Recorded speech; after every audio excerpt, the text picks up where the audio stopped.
প্রত্যেক দিনের সকালের থেকে আজকের সকালটা একটু অন্যরকম। ঘুম ভাঙার সঙ্গে সঙ্গে মনটা আটকে উঠেছে। বিছানায় বসেই তোমার দাদাভাইকে বলছি, আজকে মায়ের রুটি হবে, তাই না?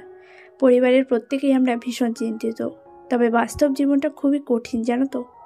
জীবনের প্রত্যেকটা মুহূর্তে অনেক বাধা বিপত্তি আসবেই, বাট তবুও সব কিছুর মধ্যে দিয়েও আমাদের নিজেদেরকে অনেক কঠিন হতে হয়। যত যাই হোক না কেন, জীবনের আরও একটা অধ্যায়। সংসারের কাজকর্ম, রান্নাবান্না, খাওয়া দাওয়া। ঘুম থেকে উঠেই বাইরে বাসি কাজকর্ম কমপ্লিট করে নিয়েছি। উঠোন ঝাড় দেওয়া, থালা বাসন মাজা, ঘর দৌড় ঝাড় দেওয়া, রান্নাঘরে কিছু কাজ ছিল। কিন্তু আজকে কেন জানি না ক্যামেরা অন করে কোনো কাজই করতে ভালো লাগছে না। মনের মধ্যে একটা অযথা টেনশন কাজ করছে। কতক্ষণে বাড়ির এই কাজকর্মগুলো কমপ্লিট করে আমরা বেরোবো। এখন যাব রান্নাঘরে, সমস্ত সবজি কাটাকুটি করে নিয়ে চলে আসলাম কলপারে। তোমার দাদাভাই এই জাস্ট ঘুম থেকে উঠে ব্রাশটা হাতে করে বাইরে এসে তাই ক্যামেরাটা ও অন করেছে। ওকে আমি বলছিলাম মাছের তেলটা কী করে বাছতে হয় সেটা তো আমি জানিই না। গতকালকে বাবা অনেক মাছ নিয়ে এসেছিলো, কালকেও রান্না করেছিলাম। আরও বেশ কিছু মাছ রয়েছে যেগুলো আজকেই রান্না করতে হবে, কারণ আগামীকাল থেকে আমাদের নিরামিষ। তো আজকের মধ্যেই সব খাওয়া দাওয়া করতে হবে। আর রাত্রে তো আমরা বাড়িতে থাকছি না, তো ওই জন্য ভাবছি সকালবেলায় যতটুকু সম্ভব রান্না করে রাখবো। ফুলকপি দিয়ে মাছের ঝোল করব। আর ওই মাছের তেলটা আমি কিছুতেই বাছতে পারছিলাম না, দেখে এমন একটা গায়ের মধ্যে লাগছিল। সত্যি হয়তো খেতে ভালো লাগে মাছের তেল দিয়ে রান্না করলে, বাট দেখে কেমন একটা লাগছিল। আর এইসব কাজ কখনো করিনি তো, মানে মা সবসময় মাছ টাছগুলো ধুয়ে দেয়, আমি মাছ কাটাকুটি বা এসব খুব কমই করেছি। ওই জন্য আমি বুঝতেই পারছিলাম না এটা কী করে করব। তো অনেকক্ষণ ঘাটাঘাটি করার পর কালকেও একবার ধুতে নিয়ে এসে আবার রেখে দিয়েছি, কিছুই বুঝতে পারিনি কোনটা ছাড়াবো কোনটা রেখে দেবো। তারপর ও আবার কাকিমাকে ডেকে নিয়ে আসলো, কাকিমা এসে দেখিয়ে দিল, সেভাবে করে করে তারপরে আবার নিয়ে এসেছি। যাই হোক, এখন রান্নাবান্না অলরেডি শুরু হয়ে গেছে। দেখো ওই মাছটায় হলুদটা একটু কম হয়ে গেছে, তো আমি আবার দেখছিলাম এই মাছের থেকে ওই মাছটার গায়ে লাগানো যায় কি না, কিন্তু সেটা হয়নি। যাই হোক, কোনো ব্যাপার না। এখানে ফুলকপিটাও ভাজা হয়ে গেছে, এখন মাছের ঝোলটা করব। মাছটাও ভাজা হয়ে গেছে। আর তাছাড়া ওই যে মাছের তেলটা দেখলে, মাছের তেলটা করব, আর একটু বেগুন ভাজা করব। তো খুব বেশি রান্নাবান্নার ঝামেলায় যাচ্ছি না, যত তাড়াতাড়ি রান্নাটা কমপ্লিট করা যায় তত তাড়াতাড়ি রেডি হয়ে বেরিয়ে পড়ব। মা তো হসপিটালে রয়েছে, আর তোমার দাদাভাইও বারবার বলছে তাড়াতাড়ি করো তাড়াতাড়ি করো। তো রান্নাবান্না করে বাড়ির, দেখো শুধু রান্নাবান্না তো না, রান্নার আগেও অনেক কাজ থাকে, রান্নার পরেও অনেক কাজ থাকে। সমস্ত কিছু সামলে গোছগাছ করে বেরোতে বেরোতে না সেই 1 ঘন্টার কাজ 2 ঘন্টা ঠিক পার হয়েই যায়, সময়ের মধ্যে করে উঠতে পারছি না। এদিকে আমাদের রসুনগুলো সব বিক্রি করে দেওয়া হয়েছে, আর যেগুলো সব এই যে সব মাপ দিয়ে দিয়ে আর কি গাড়িতে তুলছে, তাই তোমার দাদাভাই দাঁড়িয়ে দাঁড়িয়ে দেখছিল, একটু ভিডিও করে নিল। যাই হোক, এখন ঝটপট রান্নাটা কমপ্লিট করে স্নান টান করে কোনো রকমে একটু খাওয়া দাওয়া করেই আমরা বেরিয়ে পড়ব। সমস্ত আপডেট ভিডিওটা দেখতে থাকো, পেয়ে যাবে। Hello everyone, good morning, welcome to our new blog. সকাল থেকে জাস্ট কিছু কিছু ভিডিও ক্লিপ নিয়েছি, এতটা তাড়াহুড়োর মধ্যে ঝটপট ঝটপট রেডি হয়ে নিয়েছি। এখন 12টা বেজে গেছে, 1:05 আমাদের ট্রেন। তো এই যে মোটামুটি রেডি হয়ে নিলাম। সোয়েটারটা এখন গরম লাগছে, কিন্তু বাইকে যাবো তো ওই জন্য আবার ঠান্ডা লাগবে। আর তোমার দাদাভাই গেল বাবার এদিকে বলতে। তো সকালবেলা হুটোপাটা করে রান্নাবান্না খাওয়া দাওয়া কমপ্লিট করলাম। থালা বাসন মাজতে পারিনি, টাইম নেই হয়েছে। তো প্রথমে ভেবেছিলাম যে 6টার পরে হয়তো অপারেশন হবে, সেরকমই খবর পেয়েছিলাম। কিন্তু পরে তোমার দাদাভাই আবার খোঁজখবর নিয়ে দেখলো যে না, 4টে থেকে 5টার মধ্যে টাইম ডক্টরবাবু ঢোকার। তো তার আগেও হয়ে যেতে পারে, ওই জন্য 1:05 ট্রেনেই যাচ্ছি। 12টাতে বেজেই গেছে। ওই যে ওইদিকে আসছে বাইকটা নিয়ে, বাবাকে বললাম, বাবা ঘরে আছে এখন। আমি সবাই একসঙ্গে খাওয়া দাওয়া করে নিলাম। তো এখন যাই, চলো। ব্লগটা জানি না কতদূর কি কন্টিনিউ করতে পারবো, করাটাও পসিবল হবে না। তো রাস্তাঘাটে ক্যামেরা অন করে সেভাবে কথাও বলতে পারবো না, আর যথেষ্ট টেনশনে রয়েছি, বুঝতেই পারছো। তো সেই জন্য আর ব্লগ কন্টিনিউ করতে পারবো না। তো যতটুকু পারবো তোমাদের সঙ্গে অবশ্যই শেয়ার করার চেষ্টা করবো। হসপিটালে গিয়ে তো কোনো মতেই সম্ভব না, তাকিয়েই থাকতে পারছি না। ও আসুক।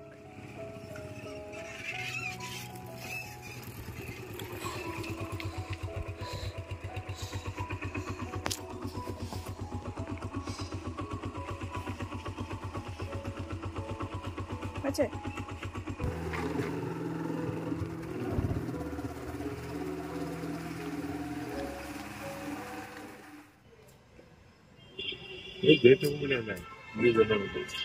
আমরা পৌঁছে গেছি গীতারাম হসপিটালে, আর এখানে অনেকক্ষণ আগেই এসেছি। একদম বাড়ি থেকে বেরোনোর পর থেকে আর কোনো রকম ভিডিও ক্লিপ নিতে পারিনি, কারণ আসার সময় ট্রেনে খুব তাড়াহুড়ো করেই এসেছি আর প্রচন্ড জ্যাম ছিল, আর রাস্তাঘাটে ফোন বের করা খুব রিস্কি হয়ে যায়। তো সেই জন্য এখানে এসেও কোনো রকম ভিডিও শুট করতে ইচ্ছা হয়নি। এখন বাজে 6টারও উপরে, অনেকক্ষণ ভেতরেই বসেছিলাম, মায়ের সঙ্গেও দেখা হয়ে গেছে। আর এখানে তো একটা ফিক্স টাইম থাকে, মানে সকাল 10টা থেকে 11টা আর বিকেল 4টে থেকে 5টা পর্যন্ত টাইম দেখা করার। তো মায়ের সঙ্গে দেখা হলো, আর এখানে এসেও কিছু জিনিস নেওয়ার ছিল, সেগুলো আবার আমরা দুজনের দোকান থেকে গিয়ে মানে মাকে এনে দিলাম। তো এখন 6টার উপরে গেছে, উপরে বেজে গেছে, আমার মাথা প্রচন্ড ধরে আছে, মানে মাথার মধ্যে পুরো টাস টাস টাস টাস করছে, আর এতটা অসহ্য লাগছে, মানে অস্থির হয়ে গেছে পুরোপুরি। তো ওই জন্য তোমার দাদাভাই বললো চলো একটু বাইরের দিকে চা টা খেয়ে আসি। সেই সকালবেলা বাড়ি থেকে কোনো রকম অল্প করে একটু খেয়েই চলে এসেছিলাম, খাওয়া দাওয়া সেভাবে হয়নি, মন মেজাজ তো প্রচন্ড খারাপ, আর মাকে দেখে প্রচন্ড টেনশন হচ্ছিল, মানে ওনার চোখ মুখ পুরো মানে বসে গেছে, তাই না? স্বাভাবিক একটা টেনশন তো হবেই, অপারেশন ছোট হোক কিংবা বড়, হসপিটালে আসা মানেই অপারেশন মানেই একটা বিরাট টেনশন কাজ করে। তো মায়ের চোখে মুখে পুরো সেই ছাপটা বোঝা যাচ্ছে আর কি, আর দেখেও পুরো বুকের মধ্যে মানে কেমন একটা হচ্ছিল, তাই না? তো যাই হোক, এখন তো আর দেখতে দেবে না, আমরা বাইরে এতক্ষণ বসেছিলাম, এখনো ডক্টর বাবু আসেনি। অপারেশনের টাইম ছিল 6টা থেকে, কিন্তু হয়তো লেট হবে, ডক্টর বাবু হয়তো অন্যক্ষণ 9টার সময় আসবে। তো আমাদের বাড়ি ফিরতে ফিরতে অনেকটা রাত্রি হয়ে যাবে, আর এখানে এসে ভিডিও করাটাও ভালো লাগছে না, মন মেজাজ তো খারাপ, আর ভিডিও করতেও ভালো লাগছে না, আর ভিডিও করাটা উচিত না। জাস্ট তোমাদেরকে একটুখানি আপডেট দেওয়ার জন্য এখন ক্যামেরাটা অন করলাম। যাবো একটু বাইরের দিকে, হ্যাঁ একটু চা খাবো, প্রচন্ড মাথা যন্ত্রণা হচ্ছে, আর সেই 9টা পর্যন্ত ওয়েট করতে হবে। দেখি অপারেশন না হওয়া পর্যন্ত আমরা যাব না, যত রাতই হোক না কেন। তো ওই জন্য একটু সামনের দিকে যাচ্ছি আর কি। আর এই হচ্ছে বহরমপুর গীতারাম নার্সিং হোম না হসপিটাল, নার্সিং হোম হসপিটাল, যাই হোক চলো সামনের দিকে যাই। এখানে প্রচুর লোকজন, ক্যামেরাটা এখন অফ করছি। সকালবেলায় তো বাড়ি থেকে তাড়াহুড়ো করে কোনো রকমে একটু খেয়ে চলে এসেছি, আর আসার সময় ট্রেনে এসেছি, প্রচণ্ড পরিমাণে ভিড় ছিল, বাট যাওয়ার সময় বোধহয় ট্রেনটা পাবো না, কারণ আমাদের অনেকটা রাত্রি হয়ে যাবে, আর এখনও পর্যন্ত মায়ের অপারেশনটা হয়নি। তো সেই জন্য কোনো কিছু খাওয়া দাওয়া করতে ভালো লাগছিল না, প্রচণ্ড খিদেও পাচ্ছিল, তাও বারবার মনে হচ্ছিল আগে অপারেশনটা হয়ে যাক, তারপরে খাওয়া দাওয়া করে আমরা বেরোবো।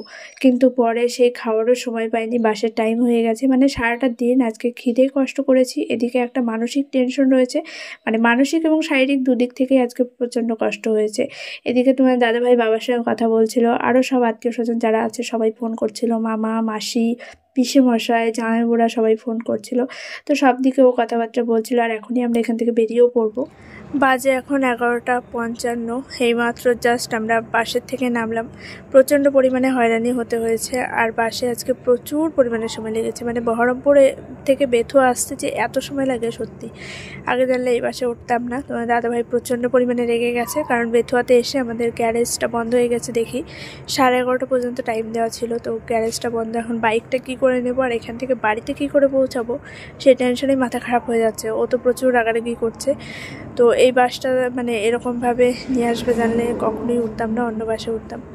তো দেখা যাক, ওইদিকে একটু দৌড়াদৌড়ি করছে, কোনোভাবে কন্ট্যাক্ট নাম্বার যদি নেওয়া যায় দোকানটা খুলিয়ে তারপর বাইকটা বের করতে হবে। আর আমি এখন রাস্তার পাশে পুরো দাঁড়িয়ে আছি, আর বেথুয়া টহরি এখন পুরো শুনশান। ওই স্টেশনে ওইদিকে একটা চায়ের দোকান খোলা আছে, আর 2-4টে লোক যাদের খুব কাজ এখনো পর্যন্ত তারাই বাইরে আছে। প্রচণ্ড ঠান্ডায় কুয়াশায় চারিদিকে ঢাকা। আর এখন যে বেথুয়া বাজারের মধ্যে আমি একাই দিকে দাঁড়িয়েছি, তোমার দাদাভাই গেছে এই পেছনের দিকে, মানে ও একটু যোগাযোগ করার চেষ্টা করছে, দেখা যাক কতক্ষণে কি বাড়ি পৌঁছাবো কে জানে। শরীরের অবস্থা প্রচণ্ডই খারাপ। সেই সকাল 11টায় বাড়ি থেকে খাওয়া দাওয়া করে বেরিয়েছি, এখন বাজে 11টা 55, এখনও পর্যন্ত শুধু 1 কাপ চা ছাড়া পেটে কিছুই যায়নি। তো দেখা যাক কখন আসে আর কি ব্যবস্থা হয়, বাড়ি গিয়ে তোমাদের সামনে আবার আসবো। এই জাস্ট বাড়িতে ফিরলাম, এসে ড্রেসটা চেঞ্জ করে ব্ল্যাঙ্কেটের মধ্যে ঢুকে গেছি। আর তার আগে তোমাদেরকে টাইমটা দেখিয়ে দিই, এখন ঠিক কটা বাজে। এখন বাজে 2:05। আমরা এসছি মোটামুটি 5 মিনিট মতো হয়েছে, মানে ড্রেসটা চেঞ্জ করতে যতটুকু টাইম। আর আমরা বেথুয়াতে যখন নামি তখন 11টা 55 না, 11টা 50 কি 55 মতো বাজে। তো গ্যারেজটা বন্ধ হয়ে গেছে 11:30টার সময়। তোমাদেরকে তখনই বললাম যে গ্যারেজ থেকে মানে গাড়িটা বের করার মতো কোনো রকম অপশন খুঁজে পাচ্ছিলাম না। ও অনেক চেষ্টা করলো, কিন্তু কোনো রকমভাবে কন্ট্যাক্ট নাম্বার বা তাদের সঙ্গে কোনোভাবেই যোগাযোগ করতে পারিনি, ওই কারণে গাড়িটাও নিয়ে আসতে পারলাম না। তার মধ্যে ওইগুলো মানে করতে করতেই বেজে গেছিলো 12টা, ফোনের রিচার্জও শেষ হয়ে গেছে। মানে আমার আর ওর দুটো ফোনেই একই দিনে রিচার্জ করা ছিল। এবার 12টা পার হওয়া মাত্র ফোনের রিচার্জটাও শেষ। সেই মুহূর্তে কাউকে কলও করতে পারছি না, মানে আমাদেরকে তো বাড়িতে ফিরতে হবে। এবার অত রাত্রে গাড়িও পাচ্ছি না, মানে বেথুয়া বাজার পুরো শুনশান। কিছু কিছু লোক ছিল, বাট গাড়ি ঘোড়ার তো সেরকম অ্যাভেলেবেল ছিল না। তো সেই মুহূর্তে স্টেশনের উপরে কয়েকটা ভাই ছিল, তাদের কাছ থেকে বললাম যে ওয়াইফাই একটু নিয়ে তুমি রিচার্জটা করো ফোনে, তারপরে দেখি কোথায় কি যোগাযোগ করা যায়। তো আমি বলেছিলাম যে আমার ভাইকে ফোন করতে, ওকে ফোন করলে যত কষ্টই হোক অবশ্যই যেত, কিন্তু এত রাত্রে আর আমাদের বাড়ি থেকে বেথুয়া বাজার তো অনেকটাই দূরও, বললো আগেই করতে হবে না, দেখা যাক। তারপর ছোটদিদের বাড়িতে ফোন করা হলো, জামাইবাবু গেছিলো আমাদেরকে আনতে। আমরা কত দূর হেঁটে এসেছিলাম স্টেশন থেকে? মোটামুটি 2 কিলোমিটার, কম 1.5 কিলোমিটার। 1 কিলোমিটার অতখানি হাঁটলাম? 1 কিলোমিটার হাঁটার সময় ওরকমই মনে হয়। যাই হোক, আমরা হাঁটতে হাঁটতে একটু সামনের দিকে এগিয়ে এসেছিলাম, আর জামাইবাবু যেতে যতক্ষণ সময় লেগেছে আমরা হাঁটতে হাঁটতে সামনের দিকে একটু এগিয়ে এসেছিলাম। তারপর ছোটদিদের বাড়িতে আসলাম, ওইখান থেকে খাওয়া দাওয়া করে, ছোটদিরা তো আসতেই দেবে না, বিছানাপত্রও সব রেডি করে ফেলেছিল যে আমরা এখানে থাকবো। তো বললাম যে না, বাড়িতে বাবা আছে, তারপর রান্না বান্না, ওর আবার সকালবেলায় কাজ আছে, আর ওই জায়গায় যদি ঘুমিয়ে পড়ি সকালবেলায় উঠতে ইচ্ছে করবে না, আর ঘুম থেকে উঠে একটা বাড়ি থেকে বেরোনো, সেই জায়গায় আমার এই বাড়িতে পৌঁছাতে পৌঁছাতে অনেক বেলা হয়ে যাবে। তো ওই জন্য বললাম যে ছোটদের রাত হলেও কোনো ব্যাপার না, বাড়িতে গিয়েই আর কি ঘুমাই, তাহলে সকালবেলা একটা কাজের তাড়া থাকবে, টাইম মতো সব কিছু করতে পারবো। তো সেই করে করে আমরা চলেও আসলাম। এখন যে দেখালাম 2:05 বাজে, আর জামাইবাবুর গাড়িটা নিয়ে এসেছি। হ্যাঁ, আমরা তো গ্যারেজ থেকে গাড়িটা আনতে পারিনি, তো জামাইবাবু এখান থেকে নিয়ে এসেছিলো, আর ওই জামাইবাবুদের বাড়ি থেকে জামাইবাবুর গাড়িটা নিয়ে এসেছি। কালকে ও যখন ও কাজে যাবে তখন আবার নিয়ে যাবে, ওই গাড়িটা নিয়ে আসবে। তো যাই হোক, এবার আসি আসল কথায়, মানে মায়ের অপারেশনটা নিয়ে। তোমাদেরকে তো সেভাবে কোনো কথা বলতে পারিনি। প্রথমে শুনলাম যে 9টার দিকে ডাক্তারবাবু আসবেন, তো তার আগেই সব সমস্যার সমাধান।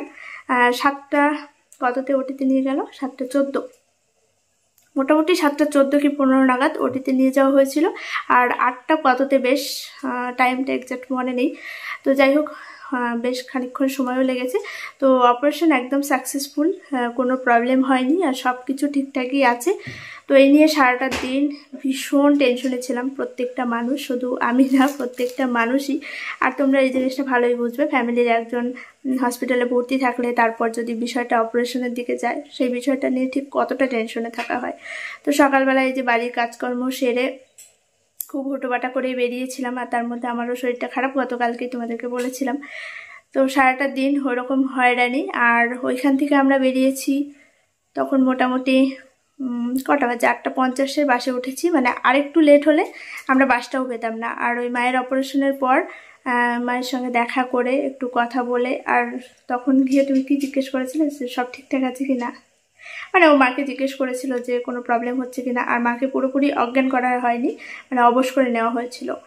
আর ঠিকঠাক কথা বলতে পারছিল, কিন্তু ওই সময় তো সেইভাবে কথা বলা যায় না, মাথা নাড়িয়ে যতটুকু, ইশারায় আকার ইঙ্গিতে যতটুকু বোঝানো সম্ভব, তাও হালকা হালকা, মানে আস্তে আস্তে আর কি কথা বলছিল। আর ওই সময় কথা বলাটাও ঠিক না। তো আমরা দেখা টাকা করে চলে এসেছি, এখন আর কোনো প্রবলেম নেই। আর প্রথমে শুনলাম যে থাকতে হতে পারে, তো পরে বললো যে না, থাকতে হবে না, কারণ যেহেতু নার্সিংহোম, হসপিটাল হলে যখন তখন যাওয়া যায়, দেখা যায়, কাছে থাকা যায়, কিন্তু নার্সিংহোমে তো সেটা না, ওদের একটা নির্দিষ্ট টাইম আছে, সেই টাইমের মধ্যে দেখা করতে হবে, যেতে হবে। আর ওই জায়গায় থাকার কোনো রকম ব্যবস্থা নেই, ওই জন্য বললো যে আর থাকার দরকার নেই। আর ওইদিকে তো লোকজন সব কিছু, মানে নার্সিংহোমে তো সেভাবে লোক রাখাই আছে, ওরাই সব কিছু দেখভাল করবে। তো ওই জন্য আমরা সবাই আর কি চলে এসেছি। আগামীকাল আবার যাবে হয়তো কেউ দেখা করতে, আর ও তো যেতে পারবে না, ওর একটু কাজের ওইখানে আর কি চাপ আছে। ও পরশু দিন মাকে হয়তো একদিন রাখবে হসপিটালে, তারপরে যদি সব কিছু ঠিকঠাক থাকে পরের দিন ছেড়ে দেবে, তো সেই দিন হয়তো আনতে যাবে। যাই হোক, কাজের উপর ভিত্তি করে অনেক সময় অনেক কিছু করতে হয়, পরিস্থিতির চাপে পড়ে অনেক সময় অনেক কিছু ইচ্ছে থাকলেও করা যায় না আর কি। তো যেই সমস্যার নিয়ে এত কিছু সারাটা দিন, সমস্ত সমস্যার সমাধান হয়ে গেছে, এখন আর কোনো চাপ নেই, অনেকটা চাপ মুক্ত। তবুও একটা মানুষ হসপিটালে রয়েছে, টেনশন তো অবশ্যই হয়। আর মায়ের মানে চোখ মুখ দেখে খুব টেনশন হচ্ছিলো, যখন অপারেশনের আগে যখন আমরা দেখা করি তখন চোখ মুখ দিয়ে আমি তো অনেকক্ষণ তাকিয়েছিলাম। ও মানে বাইরে থেকে দেখা যায় না, অনেক সময় সেই কি বলে ওটা, কি টেস্ট করতে নিয়ে গেল ভেতরে। তখন বাইরে থেকে, কাচের বাইরে থেকে দেখা যায়, আমি তাকিয়েছিলাম, চোখ মুখ পুরো শুকিয়ে গেছে। মানে স্বাভাবিক একটা মানুষের টেনশন তো হবে, তো প্রচণ্ড খারাপ লাগছিল এরকম অবস্থায়। যাই হোক, এখন সব কিছু মিটে গেছে, আর কোনো সমস্যা নেই। আর হালকা হালকা একটু পিঠের দিকে ব্যথা হচ্ছিল, বলছিল যেহেতু ইঞ্জেকশন দিয়েছে ওরকম একটু হবেই, কিছু করার নেই। যাই হোক চলো, এখন আর বেশি কথা বলতে পারছি না, অনেকটা রাত্রি হয়ে গেছে। আগামীকাল আবার সকাল সকাল উঠতে হবে। আর আগামীকাল হচ্ছে আমাদের এখানে কীর্তন শুরু, তো বাড়িতে অনেক কাজকর্ম রয়েছে, উঠোন লেপা, রান্না বান্না, সব কিছু একা একাই করতে হয় এখন, বুঝতেই পারো। তো যাই হোক চলো, গুড নাইট, সবাই খুব ভালো থেকো, সুস্থ থেকো। আর তোমরা একটু প্রে করো যাতে খুব তাড়াতাড়ি মানুষটা সুস্থ হয়ে বাড়ি ফিরতে পারে, এটাই চাই। চলো বাই, গুড নাইট।